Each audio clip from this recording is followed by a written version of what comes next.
ইবনে খেতাল।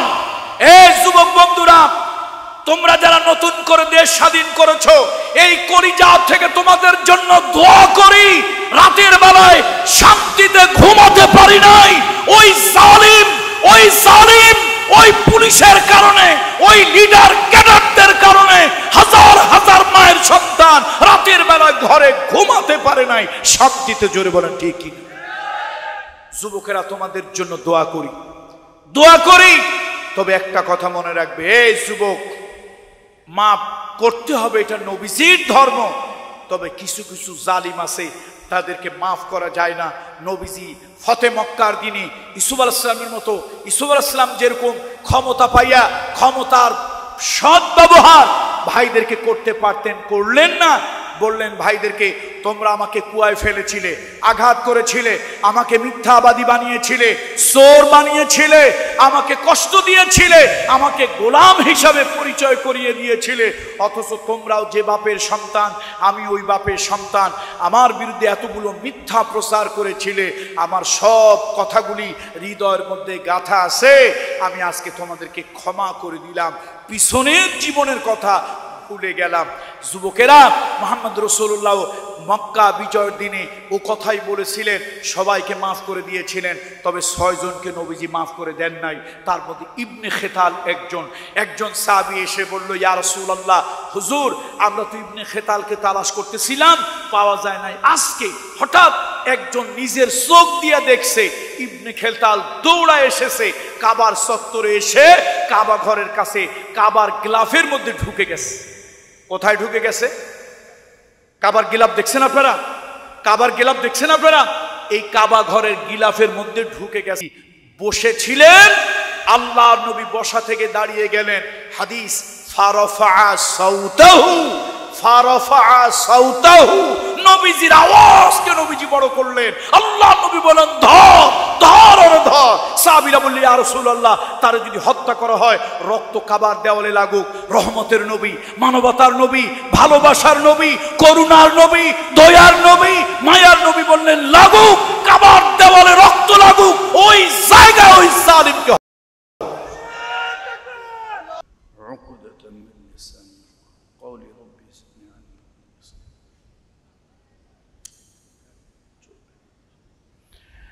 نحمده ونستعينه ونستغفره ونؤمن به ونتوكل عليه ونعوذ بالله من شرور أنفسنا ومن سيئات أعمالنا من يهده الله فلا مضل له ومن يضلله فلن تجد له وليا مرشدا ونشهد أن سيدنا وسندنا ومولانا وأولانا وطبيب قلوبنا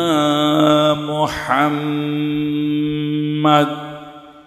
الذي أرسله بالحق بشيرا ونذيرا وداعيا إلى الله بإذنه وسراجا منيرا فقد قال الله تعالى في كلامه المجيد والفرقان الحميد أعوذ بالله من الشيطان الرجيم بسم الله الرحمن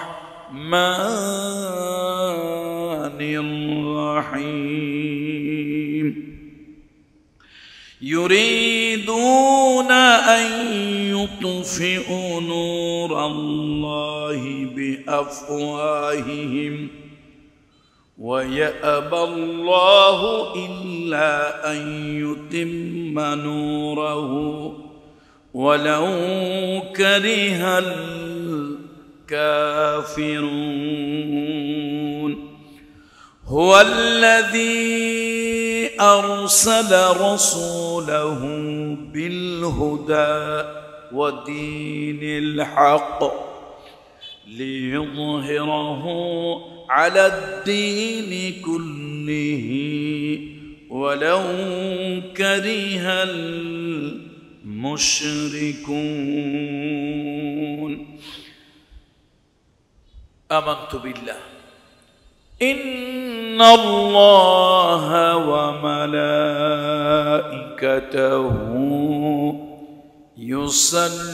يصلون على النبي يا أيها الذين آمنوا صلوا عليه وسلموا تسليما صلى الله রাখলেন আমার প্রিয় ভাই, আমার অত্যন্ত ভালোবাসার বক্তা আল্লামা সাদিকুর রহমান আল আজহারি হাফিজাহুল্লাহ। এর পূর্বে বক্তব্য রেখেছেন অধ্যাপক মাহমুদুল হাসান সাহেব হাফিজাহুল্লাহ। আল্লাহ তাআলা উস্তাদকেও দীর্ঘ সুস্থ নেক হায়াত দান করুন। আমার সামনে বসে আছেন এলাকার সর্বস্তরের মুরব্বীরা, তরুণ প্রজন্মের জেন জি, নতুন যেই জেনারেশন, এ জাতির জন্য 1971 সালের পরে জাতির জন্য আবার নতুন একটা স্বাধীনতা যারা এনে দিয়েছেন, সেই নতুন জেনারেশনের তরুণ যুবক আমার সামনে যারা আছেন, আশেপাশে যারা আছেন, হৃদয় থেকে উষ্ণ অভিনন্দন এবং স্নেহ আপনাদের প্রতি। পর্দার আড়ালের সম্মানিতা মা ও বোনেরা, আল্লাহ তাআলা তাদের প্রতিও রহম করুন। আমাদের মায়েদের ঘরগুলোকে আল্লাহ তাআলা শান্তির জায়গা বানিয়ে দিন। যাদের ঘরে অশান্তি আছে, সকল ধরনের অশান্তি আল্লাহ তাআলা দূর করে দিন। আজকের এই সিরাতুন নবী মাহফিল 47তম মাহফিল। আজকের মাহফিলটা একটা নতুন আঙ্গিকে, মনে হচ্ছে যেন বুক ভরে নিঃশ্বাস নিতে পারছি। বাংলাদেশে 15 বছর, তার আগের 2 বছর, এই হলো 17 বছর, বুকের উপরে যেন একটু পাথর চাপা হয়েছিল। হযরত বেলাল, তাকে যেরকম বুকের উপরে পাথর চাপা দিয়ে বলা হয়েছিল, বেলাল কালেমাকে ভুলে যাও, তাওহীদকে ভুলে যাও। সাইয়েদনা বেলাল বুকের উপরে পাথর চাপা দেওয়া, তারপরও কষ্টের মধ্যে আকাশের দিকে আঙ্গুল তুলে বলেছিলেন, আমি লাত, মানাত, উজ্জা, হুবুল কোন দেবতার পূজা করি না। পাথরের পূজা, মূর্তির পূজা, গাছের পূজা, মাছের পূজা, দরগার পূজা, দুর্গার পূজা করি না। আমি যার তাওহীদে বিশ্বাস করি, আমি যার গোলামি করি, আমি যার একত্ববাদ গ্রহণ করেছি, আহাদুন আহাদ, তিনি হলেন আল্লাহ। সুতরাং বাংলাদেশে আলেম ওলামারা কথা বলেছেন বিগত 17 বছর। তবে বেলাল রাদিয়াল্লাহু তাআলা আনহুর মতো বুকের উপর একটা কি চাপা ছিল? পাথর চাপা ছিল। জানি না আল্লাহ তাআলা এই স্বাধীনতা কতদিন রাখবেন। বুক ভরে নিঃশ্বাস নিতে পারছি। কোন নেতা খেতা, নেতার খেতা এ কথা বলে না, এই বিষয়ে কথা বলা যাবে না, ওই বিষয়ে কথা বলা যাবে না। তবে আমার যুবক বন্ধুদেরকে বলি, জেনারেশন যুবক যারা আছে, দেশ যারা স্বাধীন করছে, 71-এ করছিল মুক্তিযোদ্ধারা, আল্লাহ তাআলা তাদের প্রতি রহম করুন। আমার দেশের বীর মুক্তিযোদ্ধা যারা শাহাদাত বরণ করেছেন, আল্লাহ তাআলা তাদের শাহাদাতকে কবুল করুন। যারা এখনো বেঁচে আছেন, আল্লাহ তাআলা তাদেরকে ঈমান এবং হেদায়েতের উপরে বাঁচিয়ে রাখুন। দ্বিতীয়বার স্বাধীন হলো, দ্বিতীয়বারের মুক্তিযোদ্ধা কারা ছিল? যুবক, তাদের আবার একটা নাম আছে, খালি যুবক কইলেই হবে না, তাদের নাম দিছে তারা জেন জি, জেমবি না, নাম কি? জেন জি, জেনারেশন জি, জেড। এই জেনারেশন, নতুন এই জেনারেশন দেশটাকে স্বাধীন করেছে। তবে 4 তারিখ পর্যন্ত, আগস্ট মাসের 4 তারিখ, আল্লাহ সাক্ষী, আরশে আজিম মাথার উপরে, আল্লাহকে হাজির নাজির জন্য বলতেছি, আল্লাহর কসম 4 তারিখ পর্যন্ত হতাশায় ছিলাম, গায়ের মধ্যে প্রচন্ড জ্বর, তারপরও নিজের ঘরে ঘুমাইতে পারি নাই। আমরা পিসাব মানুষ থাকি খানকায়, বালা মুসিবত আমাদের উপরও গিয়ে পড়ে, আর এক ঘরে গিয়ে ঘুমাইতে হয়েছে। কি অসুস্থ! 4 তারিখ পর্যন্ত কল্পনাও করি নাই দেশে আগামীকাল স্বাধীন হবে। এই যুবকেরা, যুবকেরা ভালো করে শুনে রাখো, কে কোন দলের আমি জানি না, জানা দরকার নাই, ভালো করে শুনে রাখো। 5 তারিখ যখন 4 দিক থেকে 4টা দল সামনের দিকে আসতে লাগলো, তখন পর্যন্ত কেউ কল্পনাও করেনি দেশে একটা নতুন স্বাধীনতা আসবে। আমি আল্লাহর জাতে পাকের কসম করে বলি, এটা আরশে আজিমের ফয়সালা ছিল। আরশে আজিমের ফয়সালা ছাড়া বিগত সরকার রাস্তার পাশে একটা টয়লেট থেকে শুরু করে সেক্রেটারিয়েট, বঙ্গভবন, গণভবন পর্যন্ত, রাস্তার পাশের টয়লেট থেকে শুরু করে বঙ্গভবন, গণভবন পর্যন্ত বাংলাদেশের এমন কোনো জায়গা নাই তাদের দলীয় লিডার ক্যাডার সাপসা দিয়ে ভরে নাই। রাস্তার পাশের টয়লেটটাও তাদের দলের লোকেরা চালাইতে হবে। আপনি চিন্তা করেন, কল্পনা করেন, তাদের সাজানো আর্মি সব তাদের। আল্লামা সাইদি সাহেব, আল্লাহর যারা ওলি, আল্লাহর যারা ওলি, তারা অন্তর্দৃষ্টি দিয়ে দেখে। ফাইন্নাহুম ইয়ানজুরুনা বিনূরিল্লাহ, তারা দেখে আল্লাহর নূর দিয়ে, তারা দেখে অন্তর্দৃষ্টি দিয়ে।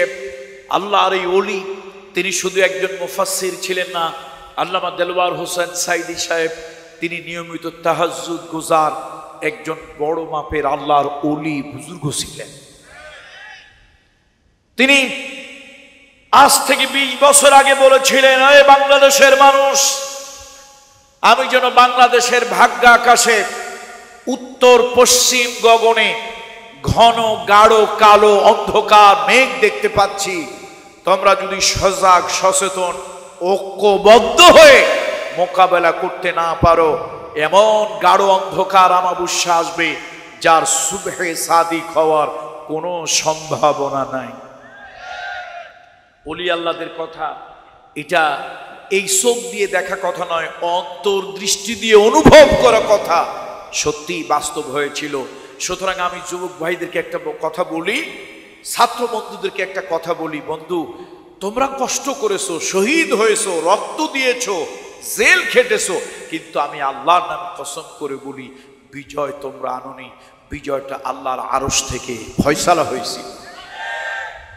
না হলে এইরকম জালিম দুনিয়া থেকে বিদায় হবে। আমরাও তো ইতিহাস কম বেশি কিছু পড়েছি, ইতিহাস পড়েছি, রাষ্ট্রবিজ্ঞান পড়েছি, দেশ দুনিয়া সম্পর্কে জানি।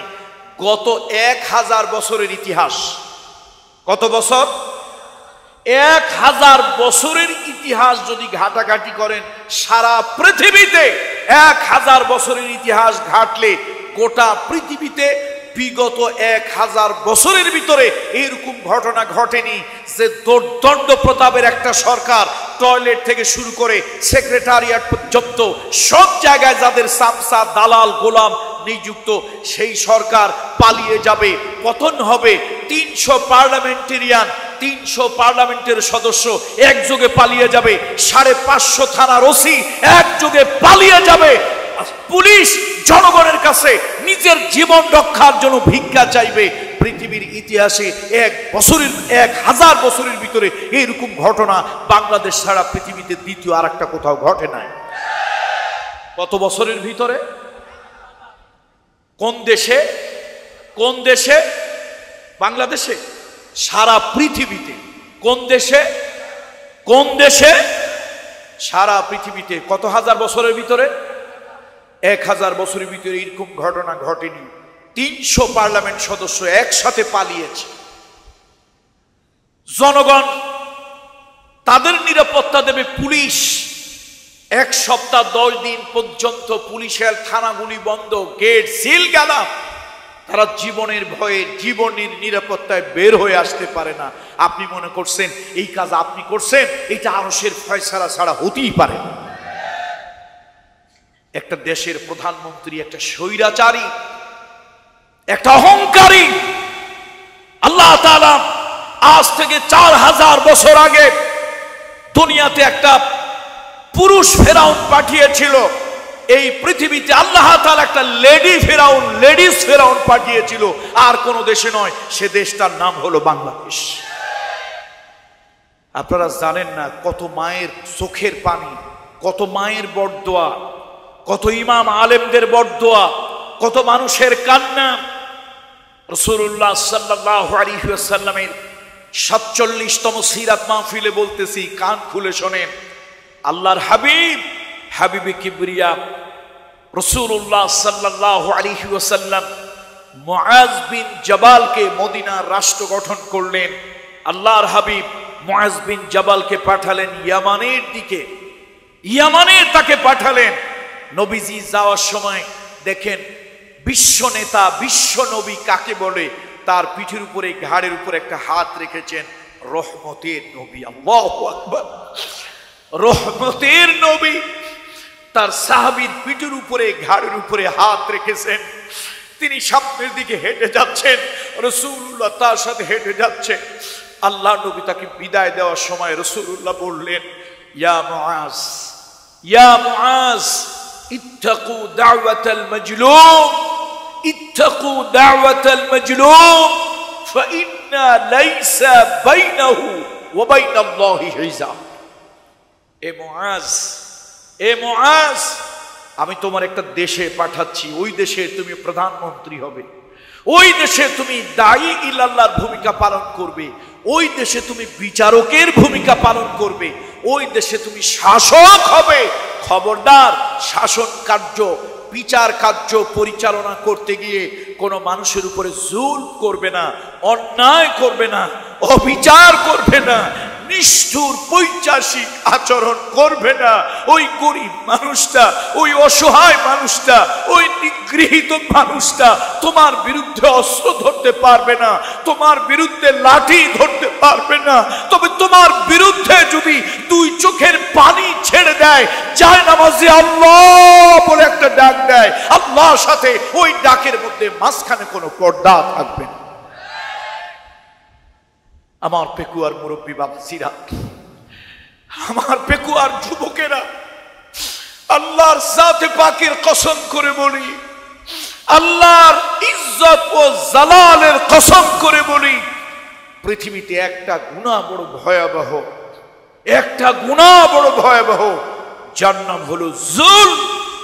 জুলুম যারা করে আল্লাহ তাআলা আখিরাতে তো তাদেরকে শাস্তি দেবেনই, দুনিয়াতে আল্লাহ তাআলা একদিনের জন্য হলেও তাদেরকে লাঞ্ছিত, অপমানিত, জিল্লত, বেইজ্জত আল্লাহ তাআলা করে ছাড়বেনই ছাড়বেন। সুতরাং আমার যুবক বন্ধুরা আছেন, একটু আওয়াজ দিয়ে কথা বলে না কেন? বন্ধুরা আছে আমার যুবক বন্ধুরা আছে? তাহলে বন্ধু, আজকে একটা নিয়ত করে ফেলো, আমি কোনো মানুষের উপরে এমন জুলুম করব না যে জুলুমের দ্বারা কোনো মায়ের, কোনো বাপের, কোনো ভাইয়ের, কোনো মানুষের চোখ দিয়ে পানি পড়ে আর অসহায় নিরুপায় হয়ে আরো সের মালিককে ডেকে বলে আল্লাহ, এমন কাজ করব না। সাদ্দাতের কি ক্ষমতা কম ছিল বলেন তো? অনেক ক্ষমতা ছিল, অনেক অহংকার ছিল। সাদ্দাত যখন চলতো, আগে পিছে সেনাবাহিনী থাকতো, আগে পিছে গার্ড রেজিমেন্ট থাকতো, আগে পিছনে লোক লস্কর থাকতো, আগে পিছনে হাতি ঘোড়া থাকতো, আগে পিছনে অস্ত্র থাকতো, এর মাঝখানে সাদ্দাত চলাচল করত। এই সাদ্দাতের সেলা সামুন্ডারা, সাদ্দাতের বাহিনীরা গ্রামের বিভিন্ন মহল্লায় ঢুকে ঢুকে মানুষের উপর অত্যাচার নির্যাতন করতে লাগলো। কার স্বর্ণ আছে, কার রৌপ্য আছে, কার হীরা ডায়মন্ড আছে, এগুলো নিয়ে আসলো। সাদ্দাতের একটা বেহেশত বালাখানা, ওইটা লাগবে। সবারটা নিচে গ্রামের একজন মহিলা, বৃদ্ধা মহিলা। এই মহিলার দুনিয়ায় কেউ নাই, তার ছেলে অথবা মেয়ের ঘরের একটা নাতনি আছে। আপনারা বুড়ো মানুষরা ভালো বুঝবে, যুবকেরা এটা বুঝবে না। দাদা অথবা নানা, তাদের যদি কোনো নাতি নাতনি থাকে, এটা আলাদা একটা জগৎ, এটা কাউরে বোঝানো যায় না। বুড়ো বয়সে এই বুড়া মানুষগুলি প্রেমে পড়ে, তবে কার প্রেমে পড়ে বলেন তো? নাতি নাতনি। কথা কি ঠিক কিনা বলেন? বুড়ো বয়সে বুড়া মানুষগুলো প্রেমে পড়ে, তবে কার প্রেমে পড়ে? নাতি নাতনি।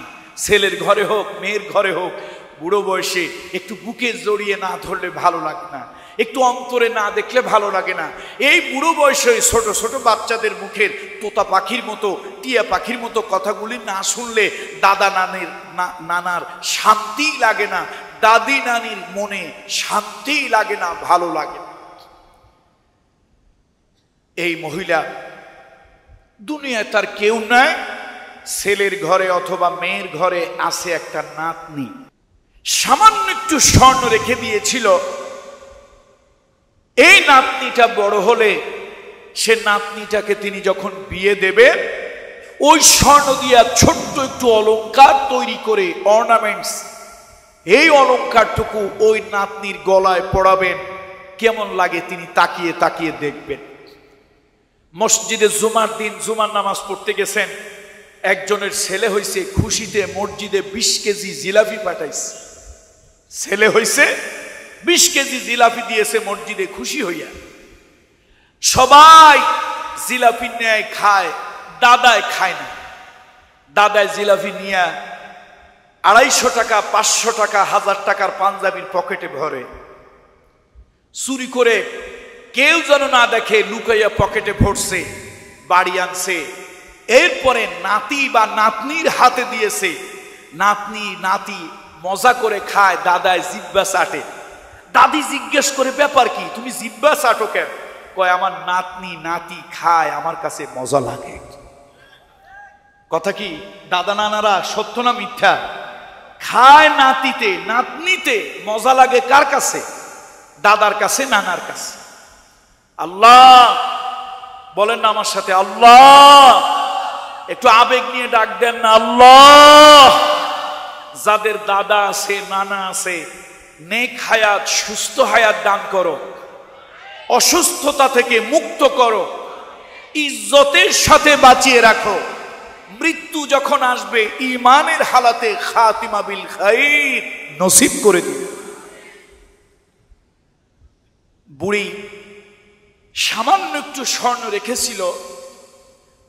দুনিয়ায় তার আপনজন বলে ত্রিভুবনে কেউ নাই।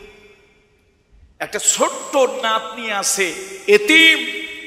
ওই নাতনিটারে বিয়ে দেবে।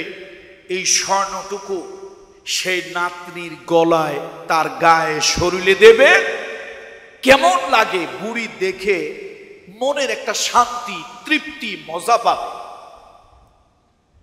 সাদ্দাতের লিডার ক্যাডার বাহিনী, সাদ্দাতের লিডার ক্যাডার বাহিনী এসে জানতে পারলো গোপন খবর। ওই বুড়ি মহিলার কাছে এসে বলল, তোমার কাছে স্বর্ণ আছে, বের করে দাও। বুড়ি কয়, বাবারে, সামান্য একটু স্বর্ণ, একেবারে সামান্য একটু। কয়টা দেও? বাবা, সারা দুনিয়ায় কত বড় লোক, কত স্বর্ণ, আমার মতো একটা গরিব অসহায়, এই সামান্য এক রত্তি স্বর্ণ, এটা না নিলেও তো তোমাদের চলে। কয় না, এটা নিতে হবে। তারপরে বুড়ি দিতে চাইল না, জবরদস্তি করে বুড়িকে অত্যাচার করে, জুলুম করে, নির্যাতন করে স্বর্ণটুকু যখন ছিনিয়ে নিয়ে যায়, তখন বুড়ি দুইখানা হাত তুলল আকাশের দিকে। আকাশের দিকে দুইখানা হাত তুলল। ও আকাশের মালিক, ও আরশের মালিক, আমি বড় দুর্বল, আর তুমি হলে সবল। আমি হইলাম দুর্বল, তুমি হলে সবল। আমার কাছ থেকে সাদ্দাতের লোকজন ছিনতাই করে, অত্যাচার করে, জুলুম করে সামান্য স্বর্ণটা নিয়ে গেল। সাদ্দাতের এত মনকে মন, টনকে টন স্বর্ণ তার বালাখানায় বেহেশতে লাগাবে, কিন্তু সামান্য একটু স্বর্ণ নিয়ে গেল। আল্লাহ আমার উপরে নির্যাতন অত্যাচার করলো। আরশের মালিক, তোমার কাছে এই ফরিয়াদ করি, আমার উপরে জুলুম করলো, এই জালিমকে ওই বেহেশতে তুমি প্রবেশ করতে দিও না। দোয়া মঞ্জুর হয়ে গেছে।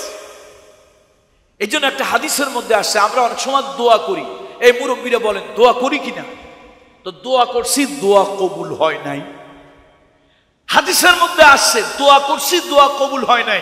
মনে মনে চিন্তা করলাম, শয়তান তো দিলের মধ্যে একটু খোসা দেয়, ওয়াসওয়াসা দেয়, আরে দূর দোয়া করলে দোয়া কবুল হয় না, দোয়া করার দরকার নাই। হাদিসের মধ্যে আসছে না, দোয়া করো, দোয়া করো, একটা দোয়াও বাদ যায় না, দোয়া কবুল হয়। লানসুরান্নাকা ওয়ালাউ বা'দা হিন। হাদিসের মধ্যে এসেছে, রাসূলুল্লাহ বলেছেন, আল্লাহ তাআলা বলেন, বান্দারে তুমি আমার কাছে দোয়া করেছো, আমি তোমার দোয়া কবুল করি। হয়তো দোয়ার ফলটা আজকে দেই, অথবা 10 বছর 20 বছর পরে দেই, হয়তো দুনিয়ায় দেই, না হলে কোথায় দেব? আখিরাতে। এই জন্য দোয়া করতে হবে, দোয়া ছাড়া যাবে, বলে দোয়া করা বাদ দেওয়া যাবে না। বুড়ি দোয়া করছে, দোয়াটা মঞ্জুর হয়ে গেছে। সাদ্দাত আগেও সেনাবাহিনীর লোক, পিছনেও সেনাবাহিনীর লোক, সামনেও সৈন্য, পিছনেও সৈন্য, সামনেও গার্ড, পিছনেও গার্ড, সামনেও অস্ত্র, পিছনেও অস্ত্র, মাঝখানে কে? মাঝখানে কে? সাদ্দাত। হঠাৎ করে এক বুড়ো মানুষ, একবারে টকবগে যুবক না, একটু বয়স্ক মানুষ, আবার অত চেহারা ছবি ভালো না, গাট্টি মুস্কা যা আছে মনে হয় মিস্টার ফকির উদ্দিন মোল্লাই হবে। হঠাৎ করে লোকজনের ভিতরে কোন ফাঁকে ঢুকে গেছে, কেউ টেরই পায় নাই। কয়, বাদশাহ একটু দাঁড়ান, আপনার সাথে একটু কথা আছে। বাদশার মেজাজ গরম হয়েছে, এত লোকজন থাকতে এটা ঢুকলো কেমনে? আরে ভাগ্যিস আমি তো বেহেশত বানাইছি, দোজক বানাই নাই। যদি দোজক বানাইতাম এই বুড়ারে প্রথম দোজকে পাঠাইতাম। এই বেটা তুই এখানে ঢুকলি কেমনে? কয়, স্যার রাগ করিয়েন না, একটু কথা বলবো, চলে যাব। বাদশার মেজাজ গরম। তো নেতাদের সাথে দুই একটা চামচা থাকে না, চামচা, এ চামচা কয়, হুজুর এই বুড়ার বাপ সাপ বেশি ভালো মনে হয় না, কেউ যদি তারে ঘাট ধরে বের করতে যায় খালি তার দিকে একটু তাকায়, তাকাইলেই 3 জগ পানির পিপাসা লাগে। হুজুর লোকটা সুবিধার না, কি বলতে চায় বলুক, তাড়াতাড়ি আপদ বিদায় হোক, আপনাকে নিয়ে বেহেশতে ঢুকবো, বালাখানায় ঢুকবো। বাদশা কয়, ঠিক আছে, যাক, চামচারা যখন বলে তখন আর কি করি, তো ঠিক আছে কথা বলবো, তবে আমি ঘোড়ার পিঠ থেকে নামতে পারবো। মাথাটা ঝুঁকায় দিলাম, যা বলার বলো। বুড়াও তার খেতার গাঁটটি নিয়ে কাছে গেছে, মাথাটা যেই ঝুঁকায় দিছে, কয়, আপনি কি আমারে চেনেন? আচ্ছা বলেন তো, এটা কি খুব জরুরি গুরুত্বপূর্ণ কথা? আপনি কি আমারে চেনেন? বাদশার মেজাজ আরো গরম হয়েছে, সাদ্দাতের মেজাজ আরো গরম হয়েছে। বেটা এইটি কি একটা জরুরি কথা হইল? এখন বুড়ায় নিজেই উত্তর দেয়, আপনি আমারে চিনবেন কেমনে? আমি তো জীবনে একবারই আসি, 2 বার। আমি কয়বার আসি? কয়বার আসি না? কয়বার আসি না? 2 বার আসি না, আসি কয়বার? তো চিনবেন কেমনে? শোনেন, আমার নাম হলো মালাকুল মাউত। আমার নাম, ভাইরে, তুরস্কে ভূমিকম্প হয়েছিল, ওই যে জাপানে ভূমিকম্প হয়, দুনিয়ায় কত জায়গা উলট পালট হয়েছে, কিন্তু সাদ্দাতের দেহে যে ভূমিকম্প হয়েছে, এইটা তো কাঁপতে কাঁপতে জান শেষ। বুড়ায় কয় কি শেষে কয় আমার একটু, এত কষ্ট করে বেহেশতটা বানাইলাম, আমার একটু ঢুকতে দাও। কয় বেটা এক কদম এক জাররা সামনে আগাবি না, তাহলে কিন্তু কাম শেষ। তোর একারে ধরব না, সাথে সেলা চামুন্ডা যেগুলো আছে ওইগুলোর শুদ্ধ শেষ। খবরদার দাঁড়া এখানে। এই জন্য বলি, কার বরদোয়া কখন লেগে যায়। আল্লাহর নামে আরশ, আল্লাহর আরশ এই গোলামের মাথার উপরে, আল্লাহর আরশ এই গোলামের মাথার উপরে। যে আল্লাহ তাআলার আরশে আজিম কুরসির উপরে আল্লাহ বসে আছে, ওই আল্লাহ জাতে পাকের কসম করে বলি, যুবকেরা তোমরা কষ্ট করেছো, মার খেয়েছো, গুলি খেয়েছো, শহীদ হয়েছো, রক্ত দিয়েছো, কিন্তু আল্লাহর কসম এই লেডি ফেরাউনকে তোমরা তাড়াতে পারোনি। আরশে আজিমের ডাইরেক্ট ফয়সালা, খোদার গজবে দুনিয়া থেকে বিদায় হয়েছে। না হলে কয়জন পার্লামেন্টারিয়ান, কয়জন? পৃথিবীর ইতিহাসে 1000 বছরের ইতিহাসে কোন দেশে 300 পার্লামেন্টেরিয়ান একসাথে পালিয়েছে, এর দ্বিতীয় কোন নজির পৃথিবীর ইতিহাসে আর নাই। দেখছেন? আবার একজন বলছিল, আমাদের চাচা আছেন, মরহুম চাচা, চাচাকে আল্লাহ বেহেশত নসিব করুক। এই চাচা কইছিল পালাবো না, প্রয়োজনে কার বাসায় গিয়ে জানি উঠবে। আর সে চাচা ইন্তেকাল করছে, ইন্না লিল্লাহি ওয়া ইন্না ইলাইহি রাজিউন। চাচা আসেনি, কথা কয় না, আছে? আরে চাচা নাই, ইন্তেকাল করেছে। ইন্তেকালের বাংলা বোঝেন না? স্থান পরিবর্তন, ট্রান্সফার। চাচা যদি থাকতো কিছু করা লাগতো না। পোলাপান চাচারে শুধু এই ছোট্ট বাচ্চারা হেড অফিসের চেন খুলে চাচারে যে পরিমাণে প্রস্রাব করত, আটলান্টিক মহাসাগর চাচার উপরে সৃষ্টি হয়ে যেত। কোন বন্দুক রাইফেলের গুলি না, ছোট্ট ছোট বাচ্চারা শুধু সামনের প্যান্টের চেন খুলতো আর একটু ব্রাশ ফায়ার মেরে দিত, চাচার উপরে যে পানি হইতো আটলান্টিক মহাসাগর থেকে মনে হয় বেশি হবে। চাচা আছে, ইন্তেকাল করেছে, তবে কোন ইঁদুরের গর্ত আছে আল্লাহই ভালো জানে। এই জন্য আসুন, সামনে যারা ক্ষমতায় যাবেন তাদের উদ্দেশ্য করে বলি, অতীত থেকে শিক্ষা নিতে হয়। অতীত থেকে কি নিতে হয়? এইটা আপনাদের জন্য, আমাদের জন্য একটা দৃষ্টান্ত, একটা শিক্ষা, একটা মিসাল, একটি এক্সাম্পল। খবরদার, কারা ক্ষমতায় আসবেন জানি না, তবে যাই করেন দোহাই আল্লাহ, দোহাই আল্লাহ, জনগণের উপরে কখনো অত্যাচার করবেন না, নির্যাতন করবেন না, অহেতুক মামলা, মিথ্যা মামলা, গায়েবী মামলা, এই কাজগুলি করবেন। তার কারণ ওই যে রাসূলুল্লাহর কথা বলতেছিলাম, আল্লাহর হাবিব, আল্লাহর হাবিব, বিশ্ব নেতা, বিশ্ব নবী, হাবিবে কিবরিয়া মুআজ বিন জাবালের মাথার উপরে, কাঁধের উপরে হাত দিয়া তাকে বিদায় দিচ্ছেন রহমতের নবী। তিনি একটা দেশের মন্ত্রী হয়ে, শাসক হয়ে, বিচারক হয়ে, দায়ী হয়ে একটা দেশে তিনি যাচ্ছেন। নবীজি তখন তাকে স্পষ্ট জানিয়ে দিলেন হাদিস, ইত্তাকু দাওয়াতাল মাজলুম ফাইন্না লাইসা বাইনাহু ওয়া বাইনাল্লাহি হিজাব। এই জন্য মজলুমের বরদোয়া। আল্লামা সাইদি সাহেব ছিলেন বাংলাদেশের একটা অন্যতম মজলুম, অন্যতম মজলুম। তবে এই 5 তারিখে বিজয় হওয়ার পরে আপনারা কে কি চিন্তা করছেন জানি না, তবে আমি কয়েকটা জিনিস চিন্তা করে আমার রাতে ঘুম হয় নাই। আপনারা কে কি চিন্তা করছেন জানি না, তবে আমি একটু ভিন্ন চিন্তা করছি। আমি তো আবার একটু পাগল মানুষ, ভিন্ন চিন্তা করছি। আমি চিন্তা করতেছি, ঘুম আমার হচ্ছে না, চিন্তা করতেছি আল্লাহ আপনার কুদরত। কোরআনে পড়ছি, নবীজির হাদিসে দেখেছি, কিন্তু আপনার কুদরত আপনি যে নিজের চোখ দিয়ে দেখাইলেন আল্লাহ। পৃথিবীতে কোরআন হাদিসে অনেক ঘটনা শুনেছি, নিজের চোখ দিয়ে দেখি নাই, আপনি নিজের চোখ দিয়ে আল্লাহ আপনার কুদরত দেখাইলেন।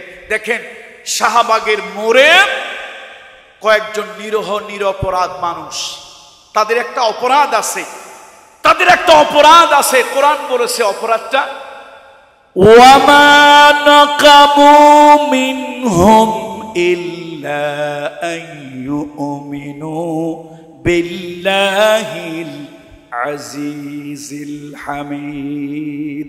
পড়েন আমার সঙ্গে, ওয়া মা নাকামু মিনহুম ইল্লা আন ইউমিনু বিল্লাহিল আজিজিল হামিদ।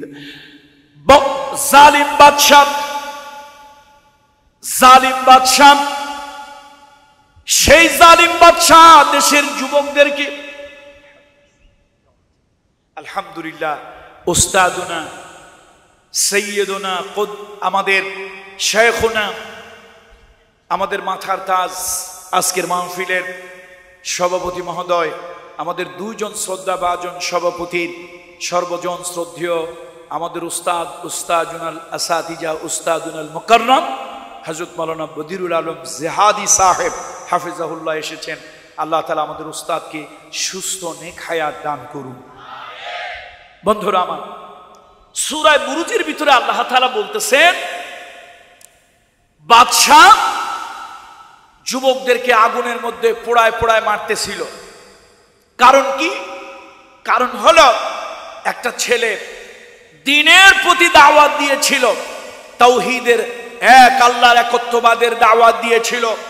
বাদশাহ সহ্য করতে পারে নাই আল্লাহর এই দ্বীনের দাওয়াত, তাওহীদের দাওয়াত দেওয়ার কারণে আগুনের মধ্যে তাদেরকে ফেলে ফেলে, অগ্নিকুণ্ডুলির মধ্যে ফেলে তাদেরকে জ্বালিয়ে পুড়িয়ে মারতেছিল। আল্লাহ তাআলা বলেন, পৃথিবীতে জালিমরা কিছু মানুষকে এরকম শুলে চড়ায় মারে, ফাঁসি দিয়া মারে, গুলি করে মারে। এটা মারে একটা অপরাধ ছাড়া তো কেউ কাউরে মারে না। অপরাধ কি? ওয়ামা নাকামু মিনহুম ইল্লা আন ইউমিনু বিল্লাহিল আজিজিল হামিদ। অপরাধ আর কিছুই নয়। কাদের মোল্লার অপরাধ হলো এই জমিনে আল্লাহর দ্বীন কায়েমের জন্য ইসলামী আন্দোলন করেছিল। এই হলো কাদের মোল্লার অপরাধ। পৃথিবীর ইতিহাসে নজিরবিহীন দ্বিতীয় এই ঘটনা পৃথিবীতে কোথাও ঘটে নাই। পৃথিবীতে যতগুলি দেশ আছে, পৃথিবীতে এই ঘটনা দ্বিতীয় আরেকবার কোথাও ঘটে নাই যে কোনো আন্তর্জাতিক ট্রাইব্যুনালে বিচার চলাকালীন আইন পরিবর্তন হয়ে আসামিকে নিচের সাজার থেকে উপরের সাজা দেয় একমাত্র উগান্ডা নামক দেশ, বাংলাদেশ, মগের মুল্লুক নামক দেশ বাংলাদেশ, জালিম স্বৈরাচারীর নামক দেশ বাংলাদেশ ছাড়া পৃথিবীর ইতিহাসে এইরকম ঘটনা দ্বিতীয় আর কোনো জায়গায় পাওয়া যায় না। কাদের মোল্লা সেদিন কেঁদে বলেছিল, আমি নির্দোষ, বিচার তো আল্লাহর কাছে দিলাম, অপরাধ আমার একটা, আমি এই জমিনে আল্লাহর দ্বীন প্রতিষ্ঠা চেয়েছিলাম। আমি আপনারা 5 তারিখের পরে কে কি চিন্তা করছেন জানি না, আমি কয়েক রাত ঘুমাইতেই পারিনি। কেন?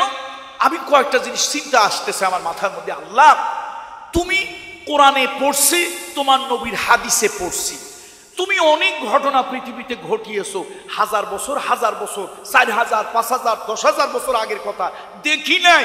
তুমি যে ইমানটারে শক্ত করার জন্য চোখের সামনে ঘটনা ঘটাইলা, শাহবাগে ব্লক করে যারা কাতে কতে কাদের মোল্লা তুই রাজাকার, সতে সাইদি তুই রাজাকার, দলীয় সামসা গুন্ডা পান্ডা দিয়া সে এক জায়গা করলো। রাতের বেলায় হাজার কন্ডম পাওয়া গেল, কন্ডম বিরানি দিয়ে যাদেরকে লালন পালন করা হলো, সেই জায়গায় একজন নয়, দুইজন নয়, কোটি মানুষ বাংলাদেশের জানিয়েছে তুমি কে আমি কে, রাজাকার। তুমি কে আমি কে, রাজাকার। কে বলেছে স্বৈরাচার? আল্লাহর কসম, আমার শরীরের ভিতরে আমি আল্লাহর জাতে পাকের কসম খাচ্ছি, যে আল্লাহর আরশে আজিমে আমার যার কুদরতি হাতে আমার প্রাণ, আমার আল্লাহর কসম আমার শরীরের প্রত্যেকটা লোমকূপ দাঁড়িয়ে গিয়েছে।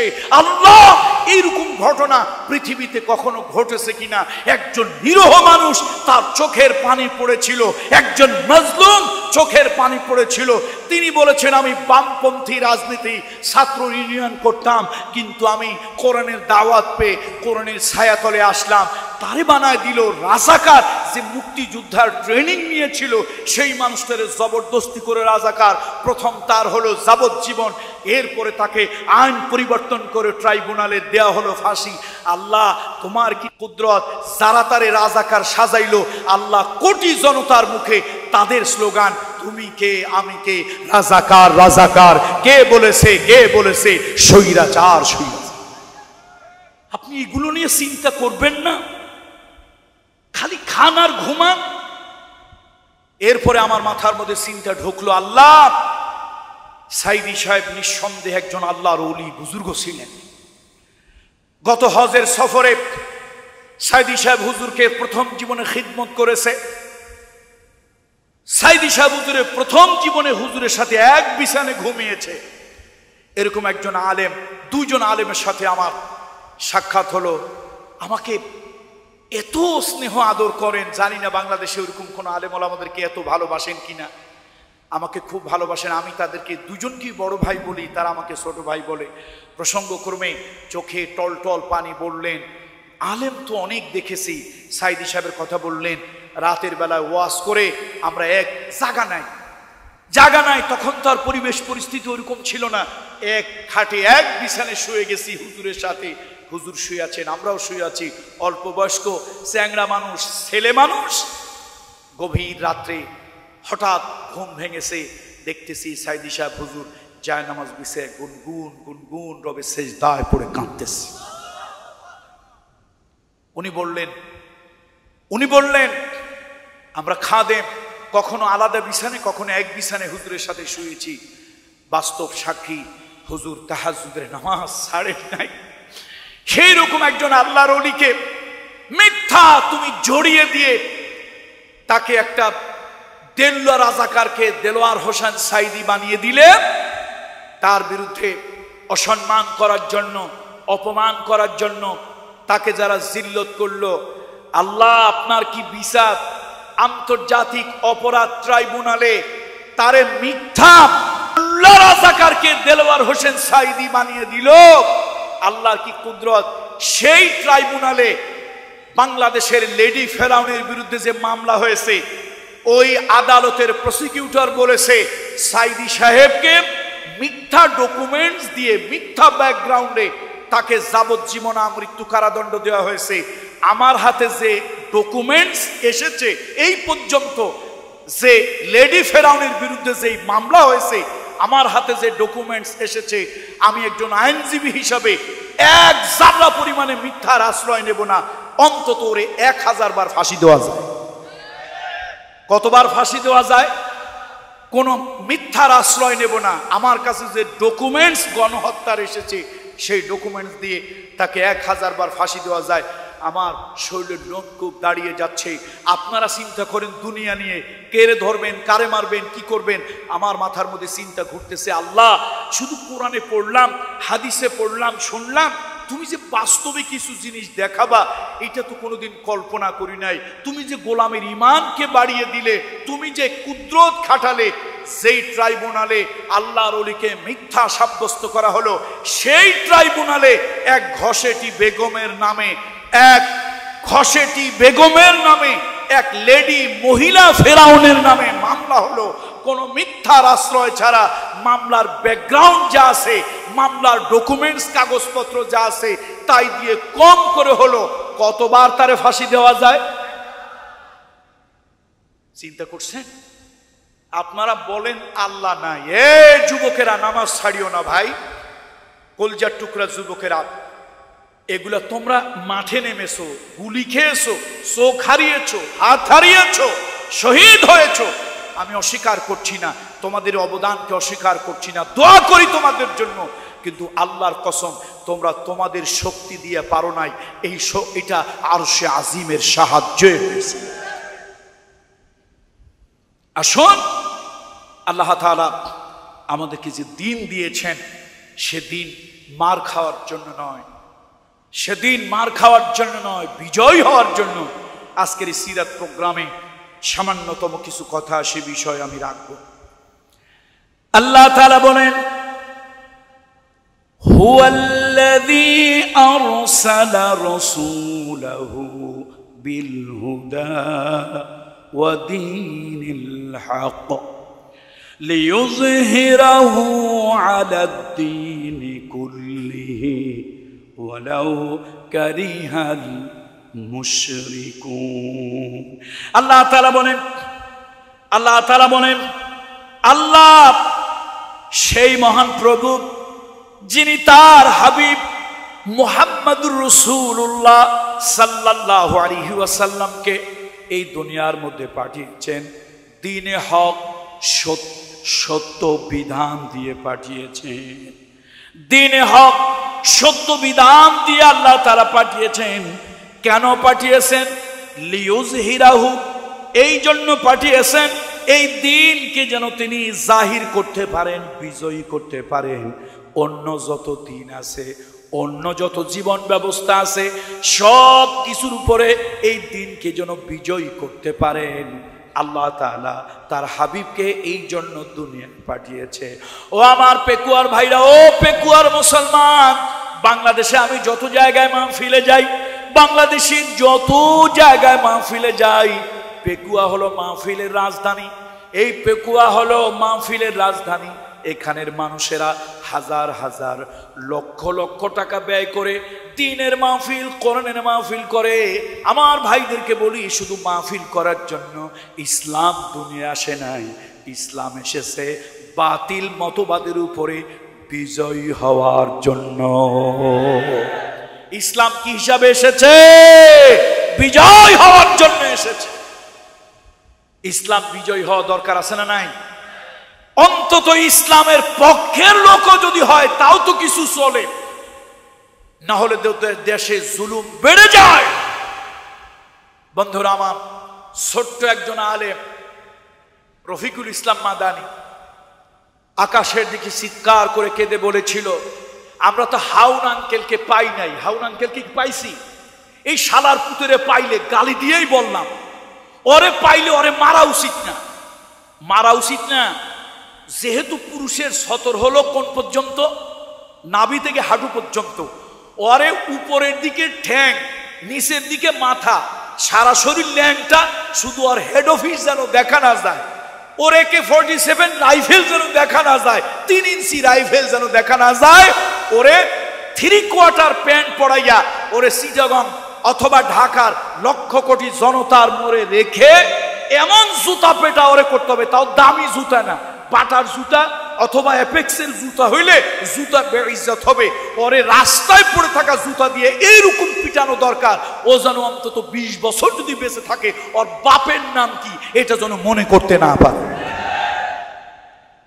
এই হাজার মানুষকে অত্যাচার নির্যাতনের মাস্টার মাইন্ড এই জালেমগুলি। এই জালেমগুলি রাসূলুল্লাহ সাল্লাল্লাহু আলাইহি ওয়াসাল্লাম, রাসূলুল্লাহ সাল্লাল্লাহু আলাইহি ওয়াসাল্লাম দয়ার নবী, মায়ার নবী, আল্লাহ নবী ফতে মক্কা যখন হলো, মক্কা বিজয়, এই পেকুয়াতে আমি বয়ান করেছিলাম, এই পেকুয়াতে আমি বয়ান করেছিলাম। আমার বয়ানের রেকর্ড কাদের কাছে আছে খুঁজে দেখেন। আমি বয়ান করেছিলাম মুহাম্মদ রাসূলুল্লাহ সাল্লাল্লাহু আলাইহি ওয়াসাল্লাম ফতে মক্কার বয়ান করেছিলাম। ইউসুফ আলাইহিস সালাম তার ভাইদেরকে ক্ষমা করে দিয়েছিলেন রাষ্ট্রের প্রধান হয়ে। রাসূলুল্লাহ সাল্লাল্লাহু আলাইহি ওয়াসাল্লাম মক্কা বিজয় হলো, আল্লাহর হাবিবের চোখ দিয়ে পানি টপ টপ করে পড়তেছে। নবীজির ভিতরে অহংকার নাই, ওরে ধর, ওরে মার, ওরে খা, ওরে জবাই কর, এরকম কোনো কথা না। রাসূলুল্লাহ চোখ বেয়ে টপ টপ করে পানি পড়ে, রাসূলুল্লাহ ইস্তেগফার করতেছেন। আল্লাহ নবীর কাছে এসে এতিমের মতো দাঁড়ালো আবু সুফিয়ান। আবু সুফিয়ান দাঁড়িয়েছে, নবীজির চোখ বেয়ে টপ টপ করে পানি পড়তেছে। রাহমাতুল লিল আলামিন বললেন, চাচা আপনাকে আমি মাফ করে দিয়েছি। আবু সুফিয়ান মুহাম্মদ রাসূলুল্লাহর উদারতা দেখে চোখ দিয়ে পানি টপ টপ করে পড়তেছে আর বলতেছে, বাবা মুহাম্মদ সত্যি তুমি আমাকে মাফ করে দিয়েছো? চাচা আপনাকে মাফ করে দিয়েছি। তিনি দাঁড়িয়ে আছেন, যাচ্ছেন না। রাসূলুল্লাহ বললেন, চাচা আমি জানি আপনি সমাজের একজন লিডার, একজন নেতা, নিশ্চয় আপনার কিছু লোকজন তো আপনার সাথে আছে, যান আপনার সাথে যারা আছে আমি তাদেরকেও মাফ করে দিলাম। আবু সুফিয়ান দাঁড়িয়ে আছে, চোখ বেয়ে পানি টপ টপ করে পড়ছে। এটা হলো অনুশোচনার পানি। আনন্দের পানি না, এটা হলো অনুশোচনা, অনুতপ্ত হওয়ার পানি। চোখ বেয়ে পানি পড়ছে। নবীজি বললেন, আপনার ঘরে যারা আশ্রয় প্রশ্রয় নিয়েছে আমি তাদেরকেও মাফ করে দিলাম। আবু সুফিয়ান কাঁদতেছে, বাবা এত মানুষের মাফ করে দিলা, এত মানুষের মাফ করে দিলা, একজনের ব্যাপারে তো তুমি কিছুই বললে না। কে তিনি? বলল, তোমার শাসি, তোমার শাসি আমার স্ত্রী হেন্দা। হেন্দার ব্যাপারে তুমি কিছুই বললে না। যেই হেন্দার কথা বলেছে নবীজি আর সহ্য করতে পারে না। 6 বছর বয়সের সময় মাকে হারালেন, মায়ের পেটে থাকা অবস্থায় বাবাকে হারালেন। 4 বছর পর্যন্ত হালিমাতু সাদিয়ার কাছে ছিলেন। 8 বছর বয়সের সময় নবীজি দাদাকে হারালেন।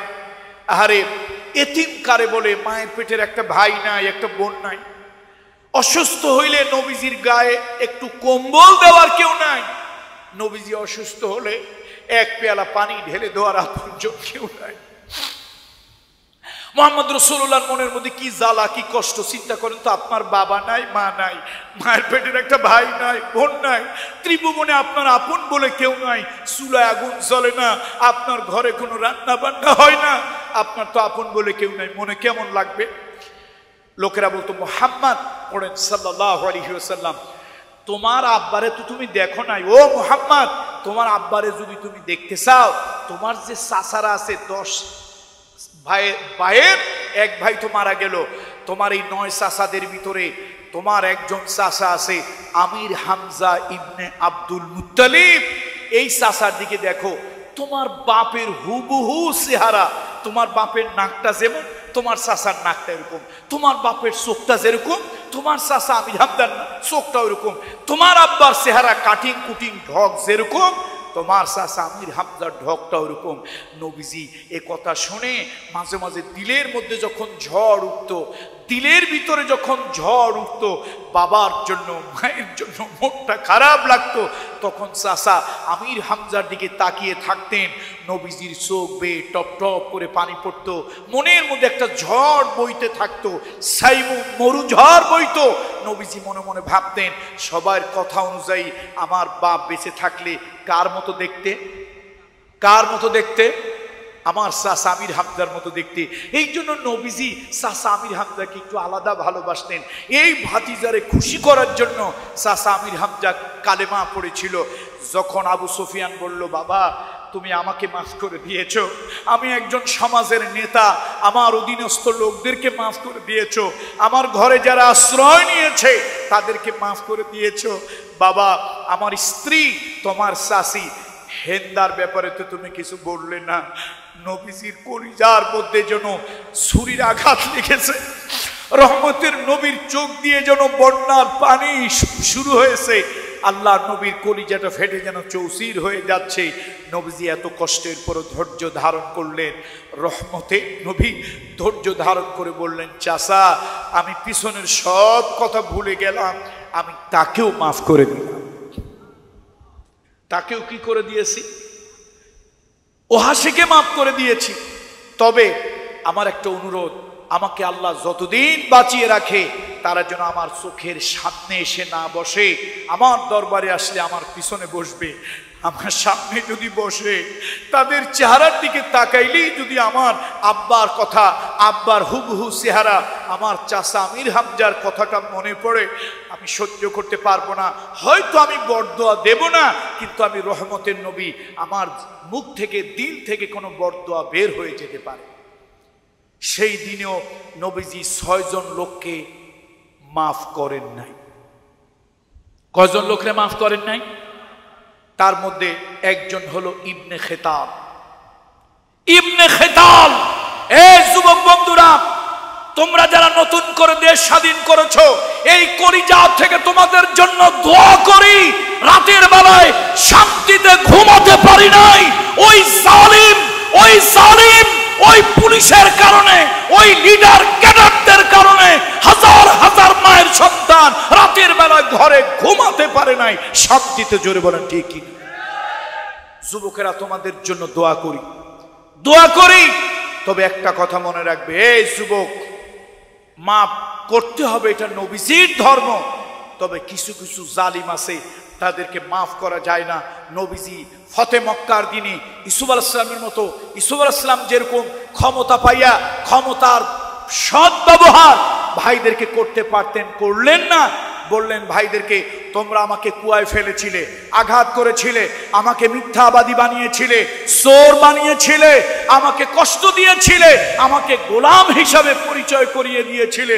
অথচ তোমরাও যে বাপের সন্তান, আমি ওই বাপের সন্তান, আমার বিরুদ্ধে এতগুলো মিথ্যা প্রচার করেছিলে। আমার সব কথাগুলি হৃদয়ের মধ্যে গাঁথা আছে। আমি আজকে তোমাদেরকে ক্ষমা করে দিলাম, পিছনের জীবনের কথা ভুলে গেলাম। যুবকেরা, মুহাম্মদ রাসূলুল্লাহ মক্কা বিজয়ের দিনে ও কথাই বলেছিলেন, সবাইকে মাফ করে দিয়েছিলেন। তবে 6 জনকে নবীজি মাফ করে দেন নাই। তার মধ্যে ইবনে খেতাল একজন সাহাবী এসে বলল, ইয়া রাসূলুল্লাহ, হুজুর, আমরা তো ইবনে খেতালকে তালাশ করতেছিলাম, পাওয়া যায় নাই। আজকে হঠাৎ একজন নিজের চোখ দিয়ে দেখছে ইবনে খেতাল দৌড়া এসেছে, কাবার চত্বরে এসে কাবা ঘরের কাছে কাবার গিলাফের মধ্যে ঢুকে গেছে। কোথায় ঢুকে গেছে? কাবার গিলাফ দেখছেন আপনারা? কাবার গিলাফ দেখছেন আপনারা?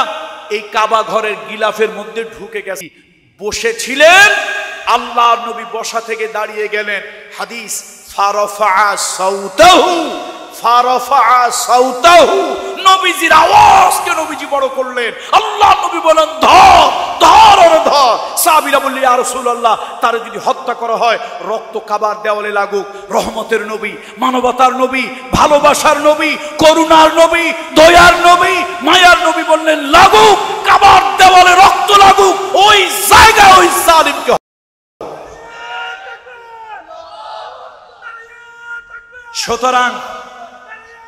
সুতরাং যুবক বন্ধুদেরকে বলি, তোমরা যারা দেশ স্বাধীন করেছ, তোমরা মিথ্যা মামলা, গায়বী মামলা, জুলুম, অত্যাচার, নির্যাতন করবে না, অত্যাচার জুলুম করবে না, বদলা নেবে না, ক্ষমা করে দেবে। তবে দুই সাইডটা আছে যাদের পাপের মাত্রা, দেনার পরিমাণ অনেক বেড়ে গেছে। এত দেনা তাদের, কিছু পরিশোধ না করে চলে না। তার মধ্যে হাউন আঙ্কেল একজন। কোন আঙ্কেল? এদেরকে ক্ষমা করা যায়? ক্ষমা করা যায়? এদেরকে ক্ষমা করা যায় না। তোমাদের আশেপাশেই আছে আল্লামা সাঈদী। তিনি শুধু মুফাসসির নন, আল্লামা সাঈদী তিনি শুধু একজন আলেম নন। আল্লামা সাঈদী তিনি নিঃসন্দেহে আল্লাহর একজন বুজুর্গ ওলি ছিলেন। সেই আল্লাহর ওলির জানাজা তোমার এলাকার এক নেতা, হাতি ঘোড়া গেল তল, ছাগলে কয় কতজন। তোমার এলাকার এক নেতা প্রকাশ্য দিবালোকে অস্ত্র নিয়ে এসে জনগণকে গুলি করেছে। এরকম 2-4টা মালামত, 2-4টা চট থাপ্পড় ছাড়া একেবারে খালি খালি মাফ করে দিও না। করে নাই? করে নাই? বেশি দূর বলা লাগবে? আপনাদের সংসদীয় এলাকা কয় থানা মিলে? কোন জায়গা? পেকুয়ার। তো নাম কি বলা লাগবে? আমি বিদেশি মানুষ, আমরা নাম জানি আর আপনারা নাম জানেন না। এত ওয়াজ করে সব কথা বলা যায় নাকি? আহা, আবার নাম বলে। এই মহিলাদের কাছে বলবেন তোমার ভাসুরের নাম কি? কয় জানি, কিন্তু মুখে নিতে একটু শরম করে। আপনারা নাম জানবেন, ভাসুরের নাম জানবেন, তবে মুখে নাম কি আপনারা জানেন না? জানেন না, কথা কয় না। নাম কি জানেন না? জানেন না। যে ভাসুর নিজে অস্ত্র নিয়ে এসে মানুষ হত্যা করেছে, নেমেছে, আল্লাহর ওলি আল্লামা সাঈদীর জানাজা, আল্লামা সাঈদীর রায়ের দিনে সেদিন আমার মাহফিল ছিল। সেদিন আমার মাহফিল ছিল কোন জায়গায়? খুঁটাখালী কিশলয় হাই স্কুলে আমার মাহফিল ছিল। সেই ফেব্রুয়ারি মাসের সেদিন ভুলে যাব। পৃথিবীর ইতিহাসে একজন মানুষ, পৃথিবীর ইতিহাসে এক নেতা, পৃথিবীর ইতিহাসে এক আলেম, পৃথিবীর ইতিহাসে একজন আলেম যার শুধু ফাঁসির অর্ডার হয়েছিল, মানুষ সহ্য করতে পারে নাই। কি বিএনপি, কি আওয়ামী লীগ, কি জাতীয় পার্টি, কি কওমি, কি আলিয়া, সব মানুষ ঐক্যবদ্ধ হয়ে আল্লাহর ওলির জন্য কেঁদেছিল। এবং ওই দিন একদিনে 128 জন লোক প্রাণ দিয়েছিল। সেই আল্লামা সাঈদীর জন্য তোমার এই নেতা অস্ত্র নিয়ে বের হয়ে এসেছিল, জনগণের উপরে অস্ত্র দিয়েছিল এবং কাকে লাথি মেরে ফেলে দিয়েছিল, সে ভিডিও কিন্তু এখনো হাজার হাজার মানুষের কাছে আছে। এই জন্য জুলুম জালিম থেকে শিক্ষা নেওয়া, আমি যেন কখনো এরকম জুলুম না করি। দিন আল্লাহ তাআলা দিয়েছেন বিজয় করার জন্য। মুহাম্মদ রাসূলুল্লাহ সাল্লাল্লাহু আলাইহি ওয়াসাল্লাম দিন বিজয় করেছেন, তবে আল্লাহ নবী কারো উপরই তিনি অত্যাচার করেননি, নির্যাতন করেননি। কথা ঠিক কিনা বলুন? আল্লাহ নবী মদিনা মক্কায় ঢুকবেন, রাসূলুল্লাহ মক্কায় ঢুকবেন, সাহাবীদেরকে বললেন খবরদার কোনো মহিলাদেরকে আক্রমণ করবে না, কোনো শিশুদেরকে আক্রমণ করবে না, শারীরিক প্রতিবন্ধীদেরকে আক্রমণ করবে না। কোন মানুষ যদি নিজের জীবনের ভয়ে নিজের ঘরে যদি আশ্রয় নেয়, খবরদার তাকে তোমরা অত্যাচার নির্যাতন করবে না। আল্লাহ নবী এ কথা বললেন। রাসূলুল্লাহ পশ্চিম দিকে রওনা হলেন। ওই যে আল্লাহ নবী জারওয়াল তাইসিরের দিকে রওনা হলেন।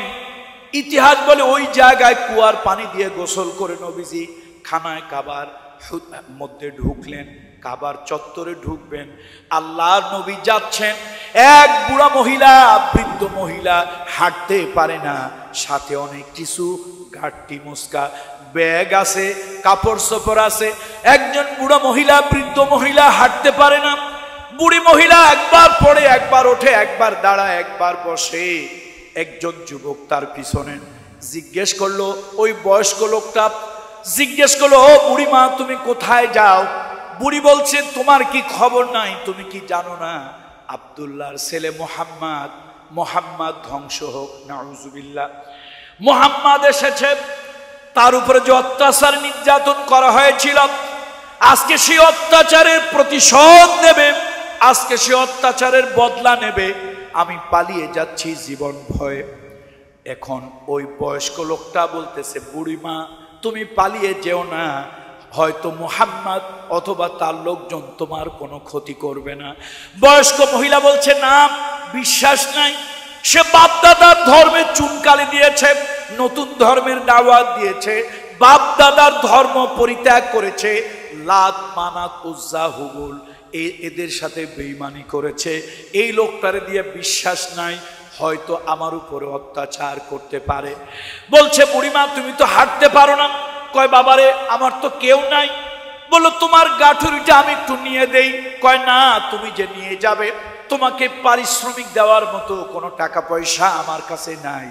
লোকটা বলছে, বুড়িমা কিছুই দিতে হবে না, তুমি আমাকে দাও, পৌঁছায় দিচ্ছি। এই বলে তার গাঠুরিটা নিজের কাঁধের উপরে তুলে নিলেন। একবার কাঁধে নেয়, একবার মাথায় নেয়। বুড়ি সামনে হাঁটে আর লোকটা পিছনে পিছনে হাঁটে। বুড়ি গালি দেয়, ধ্বংস হোক মুহাম্মদ, আব্দুল্লাহর ছেলে মুহাম্মদ, ধ্বংস হোক, ধ্বংস হোক তোমার। এইভাবে বুড়ি নানান ভৎসনা করে। এক জায়গায় গিয়ে বুড়ি মহিলা আর হাঁটতে পারে না, আর চলতে পারে না। এবার বলছে, বাবারে আমি তো আর চলতে পারছি না, ক্লান্ত পরিশ্রান্ত, এবার তুমি একটু দাঁড়াও, গাঠুরিটা নামাও। গাঠুরিটা নামালো। বুড়ি অবাক হয়ে বলছে, বাবা কোন বংশে কোন গোত্রে তোমার জন্ম? তোমার বাবার নাম কি, দাদার নাম কি, কোন বংশ, কোন গোত্রে তোমার জন্ম? তোমার মতো এরকম ভালো মানুষ পয়সা ছাড়া, টাকা ছাড়া, এই বিপদের জমায় দুর্দিনে উপকার করে, এরকম ভালো মানুষ মক্কায় আছে নাকি? এবার তিনি বললেন, আমার বংশ হলো কোরাইশ বংশ, আব্দে মানাব গোত্র, আব্দুল মুত্তালিব আমার দাদা, আব্দুল্লাহ যিনি ইন্তেকাল করেছেন আমার বাবা, আমি তার এতিম পুত্র মুহাম্মাদুর রাসূলুল্লাহ, মুহাম্মাদুর রাসূলুল্লাহ, আমি হইলাম আল্লাহ নবী মুহাম্মদ। ও বুড়িমা, আপনার কোনো ভয় ছিল না, এই যে আপনার গাঠুরি, আমি চলে যাই। এবার বুড়ি তাকে ধরছে, ধরে বলছে, কে কোথায় আসো? এরা তোমরা কে কোথায় লুকায় আসো?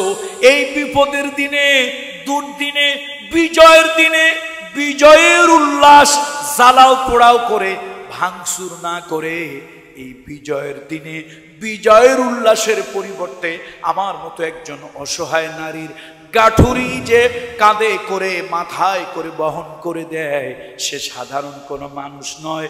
যেই মানুষ আমার মতো একজন বৃদ্ধা মহিলার কোনো ক্ষতি করে না, তার দ্বারা সমাজের কোনো মানুষ ক্ষতিগ্রস্ত হবে না।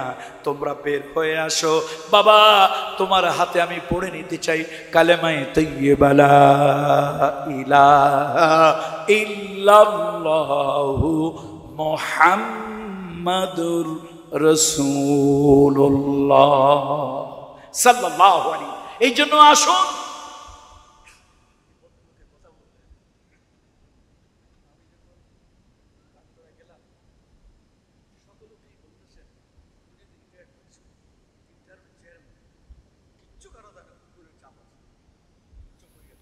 আল্লাহ আল্লাহ, দেখছেন আমাদের রুহানি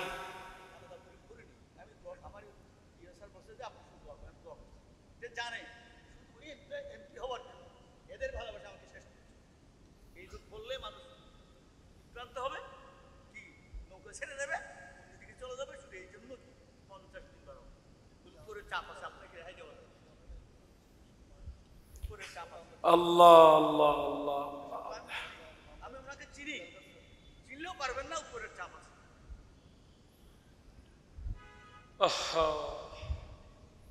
যা হোক, অতীত থেকে আমাদেরকে কি নিতে হবে? অতীতে জুলুম হয়েছে, অত্যাচার নির্যাতন হয়েছে, আমি করব? বলেন আমি করব? আমরা করব? আমরা রাসূলুল্লাহর পদ্ধতি অবলম্বন করব, ক্ষমা সুন্দর দৃষ্টি, ক্ষমা উত্তম দৃষ্টান্ত স্থাপন করব। তবে নবী কয়জনরে ক্ষমা করে নাই? তাহলে আমরাও এরকম ৫-৬টা শয়তান আছে, ৫-৬টা শয়তান আছে। তবে সাধারণ ধোলাই দিলে চলবে না। কোন ধোলাই? আরে কোন ধোলাই? রাম ধোলাই। অন্তত জীবনে যতদিন বেঁচে থাকে ভালো করে যেন মনে করতে না পারে ওর বাপের নাম, ভালো করে যেন মনে করতে না পারে ওর বাপের নাম কি, এইটা যেন ভুলে যায়। এরকম কিছু রাম ধোলাই 2 সেক্টরে না দিলে একেবারে একেবারে হয় না। আরবিতে একটা কথা আছে, কামা তাদিনু তুদান, কামা তাদিনু তুদান, যেমনটি তুমি করবে তেমনটি তুমি পাবে। আসুন এই সিরাতুন নবী সাল্লাল্লাহু আলাইহি ওয়াসাল্লাম মাহফিল, মুহাম্মদ রাসূলুল্লাহ সাল্লাল্লাহু আলাইহি ওয়াসাল্লাম আল্লাহর হাবিবের জীবনের, আল্লাহর হাবিব নরমের জায়গা নরম ছিলেন, গরমের জায়গা গরম ছিলেন। 6ষ্ঠ হিজরি 2টা কারণে বিখ্যাত। 6ষ্ঠ হিজরি 2টা কারণে বিখ্যাত।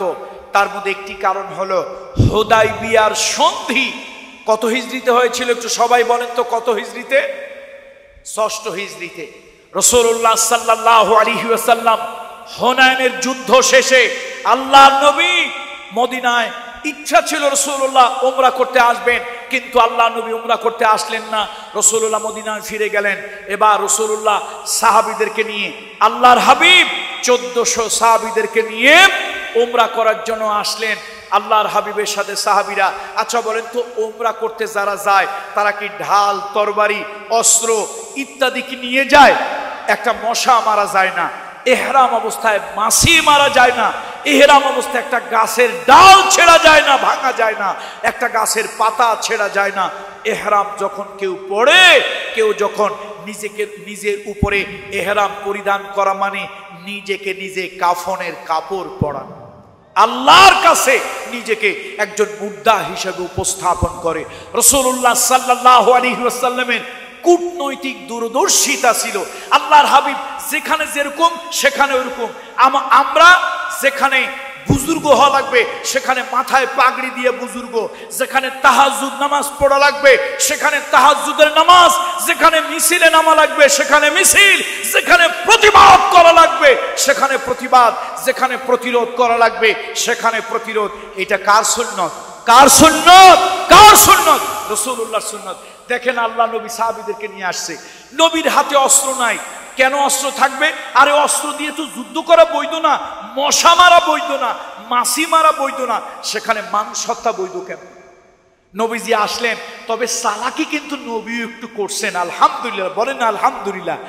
দেখেন আল্লাহ নবী চালাকি করলেন। আবু সুফিয়ান মক্কার শাসক, তিনি গোয়েন্দার মারফতে শুনতে পারলেন যে তরিক জিদ্দা কাদিম, জিদ্দার পুরাতন রাস্তা, যেটা এখন হুদাইবিয়ার রাস্তা। আপনারা যারা কিসওয়াতুল কাবায় গিয়েছেন, রাবেতা আলম আল ইসলামীতে যারা গিয়েছেন, এই জায়গা দিয়ে জেদ্দায় যাওয়ার একটা রাস্তা ছিল, এটাই হুদাইবিয়ার রাস্তা। রাসূলুল্লাহ সাল্লাল্লাহু আলাইহি ওয়াসাল্লাম সাহাবীদেরকে নিয়ে আসছেন। এটা শুনে আবু সুফিয়ান গোয়েন্দা পাঠাইলো। দেখেন নবীজি কেমন নবী, একটু চিৎকার দিয়ে আল্লাহু আকবার বলেন না, আল্লাহু আকবার। কেমন নবী! আপনারা মনে করেন শুধু জায়নামাজের তাসবিহতে চোখ বন্ধ করে থাকার নাম বোধহয় বুঝুন কি না? নবীজি সাহাবীদেরকে ডাক দিলেন, এই আমার সাহাবীরা, তাবু গেড়েছো? ইয়া রাসূলুল্লাহ, তাবু গেড়েছি। আচ্ছা, এই রাতের বেলায় তোমরা খাদ্য খাবার রান্না বান্না করা লাগবে? জি ইয়া রাসূলুল্লাহ, রাতের বেলা তো আর না খেয়ে থাকা যাবে না, রাতের বেলা তো খাদ্য খাবার রান্না করতে হবে। নবীজি বললেন, তোমরা চুলা বানাও বেশি, অর্থাৎ 3 জন 4 জন 5 জনে আলাদা আলাদা করে পাক করো, একসাথে করবে না, ইজতেমাই হবে না, ইনফেরাদি, ইন্ডিভিজুয়ালি। এখন সাহাবীরা চিন্তায় পড়ে গেল, এই 1400 মানুষ 4 জন 5 জন মিলে যদি পাক শাক করে, আচ্ছা বলেন তো কত হাজার লক্ষ চুলা লাগে, কি একটা ঝামেলা। আচ্ছা, নবীর কথা গুরুত্ব দিতে হবে না দিতে হবে না? নবীর কথা, রাসূলুল্লাহর কথা মানতে হবে না মানতে হবে না? রাসূলুল্লাহর কথা ইজ্জত করতে হবে না ইজ্জত না করলেও চলবে? নাউযু বিল্লাহি মিন যালিক। রাসূলুল্লাহ বলছেন, সাহাবীরা 4 জন 5 জন মিলে খাবার পাকাতে শুরু করলো। ফাঁকা জায়গা, মরুভূমি, মরুদ্যান, পাহাড়ি এলাকা, ফাঁকা জায়গা, আগুন জ্বালাইলে ধুমা হইলে দূরের থেকে দেখা যায়। আবু সুফিয়ানের কেন যেন শান্তি লাগতেছে না। এই কটা সেলা সামুন্ডায় তো, এই আমার দলের কটা সেলা সামুন্ডায়, শুনলাম আমাদের দুশমন মুহাম্মদ, নাউযুবিল্লাহ, আমাদের দুশমন মুহাম্মদ কিছু লোকজন নিয়ে আসছে, না জানি কি অবস্থায় আসছে, কত লোক নিয়ে আসছে, সে যদি আনে 1000, আমরা জোগাড় করবো 10,000। যাও তোমরা একটু দেখে আসো, খোঁজ নিয়ে আসো কত লোক নিয়ে আসছে, আমাদেরও তো মিত্র বাহিনী তৈরি করা লাগবে। এখন আবু সুফিয়ানের সেলা সামুদ্দার আসছে, নবীজি কত লোক নিয়ে আসছে দেখার জন্য। দেখেন, ইমানদারের প্রতি বাতিলের দিলে সবসময় ভয় থাকে।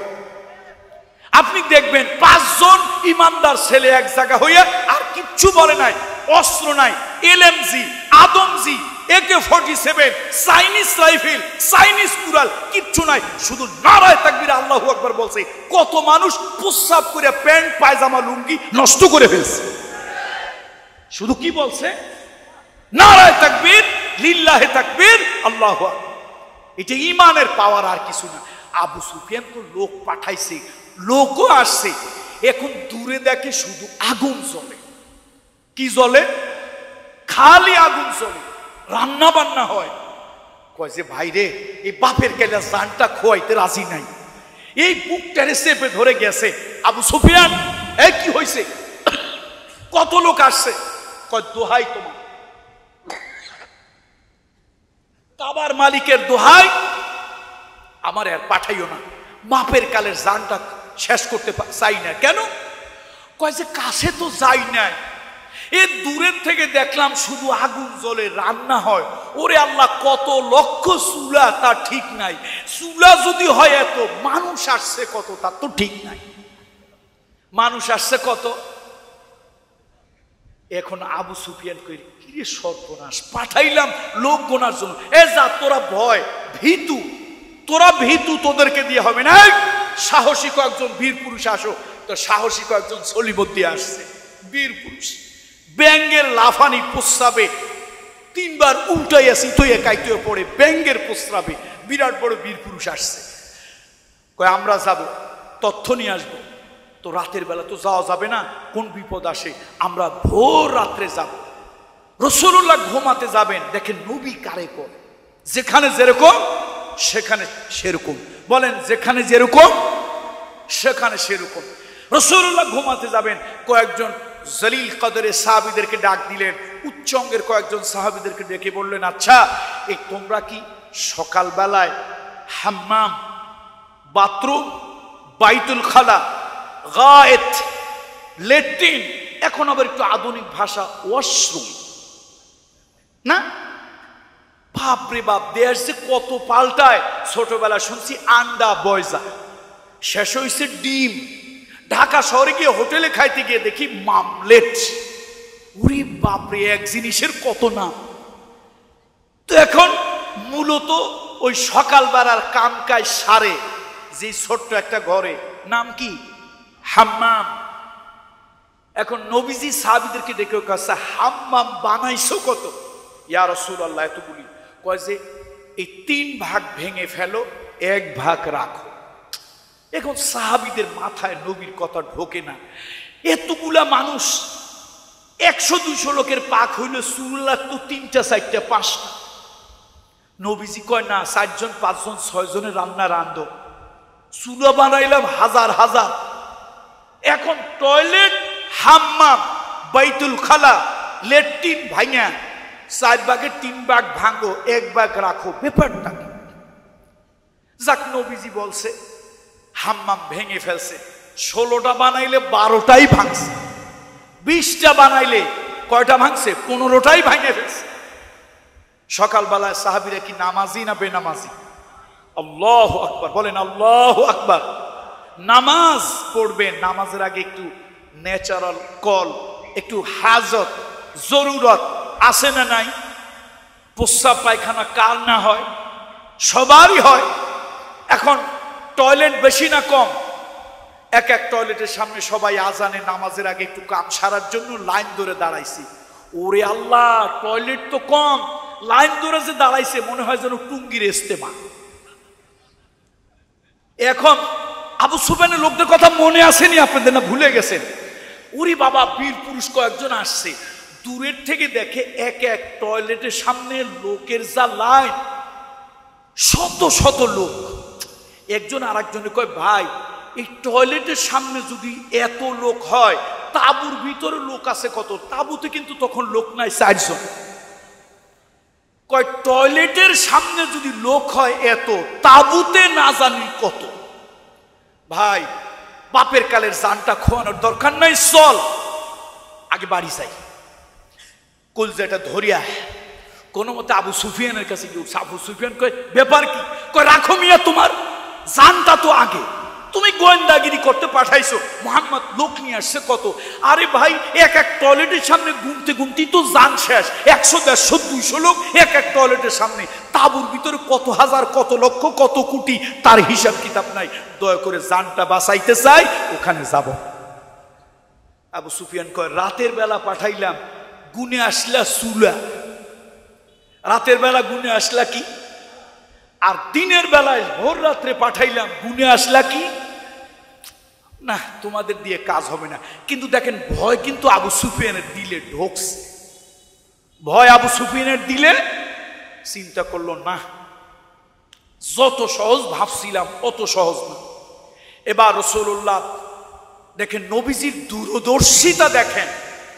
আল্লাহ নবী সাহাবীদের ভিতরে কাউকে পাঠান নাই, মনোনীত করলেন হযরত ওসমান ইবনে আফফান জিন্নুরাইন। সকলে ভক্তি শ্রদ্ধা নিয়ে পড়েন রাদিয়াল্লাহু তাআলা আনহু। আল্লাহ নবী তাকে পাঠালেন কেন? ওসমান রাদিয়াল্লাহু তাআলা আনহু লক্ষ লক্ষ দিনার দিরহামের ব্যবসা ছিল, অনেকের কাছে তার টাকা পয়সা পাওনা ছিল, আর ব্যবসায়ীদের সাথে সব দলের লোকেরই কিছুটা সম্পর্ক থাকে। এই কারণে নবীজি তাকে পাঠিয়েছিলেন। দেখুন, কাফেররা একটা রিউমার ছড়িয়ে দিল, ওসমানকে গ্রেপ্তার করা হয়েছে, হত্যা করা হয়েছে। নবীজি কি সশস্ত্র না নিরস্ত্র? আওয়াজ দিয়ে চিৎকার করে বলেন, রাসূলুল্লাহ উমরা করতে আসছে, গায়ের মধ্যে এহরাম, মশা মারা হারাম, মাছি মারা হারাম, ডাল ভাঙা হারাম, পাতা ছেঁড়া হারাম, ঝগড়া করা হারাম, রক্তারক্তি করা হারাম। ফালা রফাসা ওয়ালা ফুসুকা ওয়ালা জিদালা ফিল হজ। তাহলে নবী সশস্ত্র না নিরস্ত্র? একটু জোরে আওয়াজ দিয়ে বলেন, সশস্ত্র না নিরস্ত্র? নিরস্ত্র রাসূলুল্লাহ আল্লাহ নবীর কাছে খবর এলো ওসমান জিন্নুরাইনকে হত্যা করা হয়েছে। নবীজি একটা গাছের নিচে গেলেন, ইয়া আসহাবুশ শাজার, ইয়া আসহাবুশ শাজার, এই আমার সাহাবীরা কে কোথায় আসো, গাছের কাছে আসো। সাহাবীরা এলো। আল্লাহ নবী বললেন, আমি শুনতে পেরেছি ওসমানকে বন্দী করা হয়েছে এবং হত্যা করা হয়েছে। আমরা কোনো অস্ত্র আনি নাই, মারামারি কাটাকাটি করতে আসি নাই। আমার গায়ে থেকে রাসূলুল্লাহ এইভাবে আল্লাহর হাবিব তার গায়ের এহরাম সেই পবিত্র কাপড় আল্লাহ নবী টেনে সরিয়ে দিলেন। রাসূলুল্লাহ বললেন, আমি এহরাম ভঙ্গ করলাম, যদি আমার উসমানকে রক্তাক্ত করা হয়, হত্যা করা হয়, আমি মুহাম্মদ রাসূলুল্লাহ শপথ নিচ্ছি আমি রক্তের বদলা না নিয়ে যাব না। অস্ত্র আনি নাই, গাছের ডাল ভেঙে হলো এই বাতিলদের মোকাবেলা করব। জীবন দিতে, রক্ত দিতে কারা কারা প্রস্তুত আছো? আমি নবী মুহাম্মদ রক্ত দেব, জীবন দেব, আমার হাতে কারা কারা বায়াত হবে? শোনার পরে একসাথে 1399 জন সাহাবী রাসূলুল্লাহর হাতে হাত রাখলেন। আল্লাহ নবী কি যেন মনে মনে ভাবলেন। এবার রাসূলুল্লাহ তার বাম হাতখানা নিজের হাতের উপরে অন্যান্য সাহাবীদের হাতের উপরে উঠায় দিলেন। সাহাবীরা জিজ্ঞেস করলো, ইয়া রাসূলুল্লাহ, আপনি আপনার হাত দস্ত মোবারক বা হাতখানা কেন উঠায় দিলেন? নবীজি বললেন, আল্লাহ তাআলা ওহীর মাধ্যমে আমাকে জানিয়ে দেবে, আল্লাহ তাআলা ওহীর মাধ্যমে আমাকে জানিয়ে দেবে ওসমানকে হত্যা করা হয়েছে না এখনো তিনি বেঁচে আছে। আমি জানি না, আল্লাহ তাআলা জানে।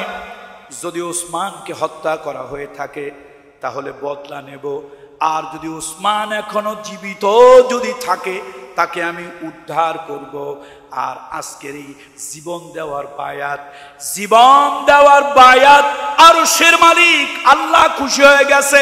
আল্লাহ ওহীর মাধ্যমে জানিয়ে দিয়েছে, এই আমার হাতে তোমরা যারা বায়াত হয়েছো, আল্লাহ বলেছেন আরশের মালিক আল্লাহ তাআলা এই জীবন দেওয়ার শপথে আল্লাহ রাজি খুশি। যারা আমার হাতে বায়াত হয়েছো তারা স্বয়ং আল্লাহর হাতে তারা বায়াত হয়েছো।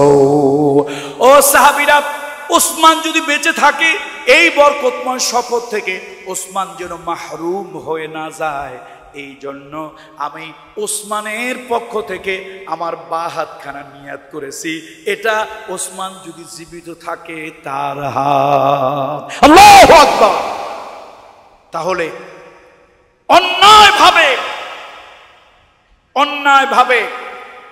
অন্যায়ভাবে জালিমেরা যখন জুলুম শুরু করে, আর আপনি আমি যদি তখন চোখ বুজে তামাশা যদি দেখি, আরে ভাই, একজনকে যখন অন্যায়ভাবে গ্রেফতার করা হয় 10 জনে যদি প্রতিবাদ করতাম, একজনকে অন্যায়ভাবে জালিম স্বৈরাচারী 20 শতাব্দীর ফেরাউন, মহিলা ফেরাউন, এই নিষ্ঠুর, এই নির্দয়, এই হায়না, এই পিশাচ, মানব সৃষ্টিকুলের ভিতরে নিকৃষ্ট এক মহিলা, এই স্বৈরাচারী মহিলা যখন নিরহ মানুষগুলোকে ফাঁসি দিয়েছে, আপনি আর আমি যদি প্রতিবাদের আওয়াজ তুলতে পারতাম, এই মহিলা ফেরাউন এই নিরহ নিরপরাধ মানুষগুলোকে এইভাবে ফাঁসি দিতে পারত না। রাসূলুল্লাহ ওসমানকে বাঁচানোর জন্য কতজনের জীবন দেওয়ার জন্য প্রস্তুত ছিলেন? 1399। তাহলে একজনের জীবনের জন্য প্রয়োজনে মোরা একটি ফুলকে বাঁচাবো বলে যুদ্ধ করি, মোরা একটি মুখের হাসির জন্য অস্ত্র ধরি। এ গান আমরা গাই না, এ গান তোমরা গাও, এই গান তোমরা গাও, আমরা গাই না। তোমাদের গান দিয়ে তোমাদেরকে জবাব দেই, তোমরা যদি একটি মুখের হাসির জন্য যুদ্ধ করতে পারো, তোমরা যদি একটি মুখের হাসি ফোটানোর জন্য তোমরা যদি অস্ত্র হাতে নিতে পারো, তাহলে নিরহ নিরপরাধ কোনো মায়ের সন্তান যেন জুলমের শিকার না হয়। আমাদেরকে সজাগ সচেতন হতে হবে। রাসূলুল্লাহ জীবন থেকে সে শিক্ষা আমাদেরকে গ্রহণ করার তৌফিক আল্লাহ তাআলা দান করুন। এই 47তম সিরাতুন নবী সাল্লাল্লাহু আলাইহি ওয়াসাল্লাম মাহফিলকে আল্লাহ তাআলা কবুল করুন। আজকের মাহফিলের 2 জন সভাপতি আইইউবি মিডিয়া।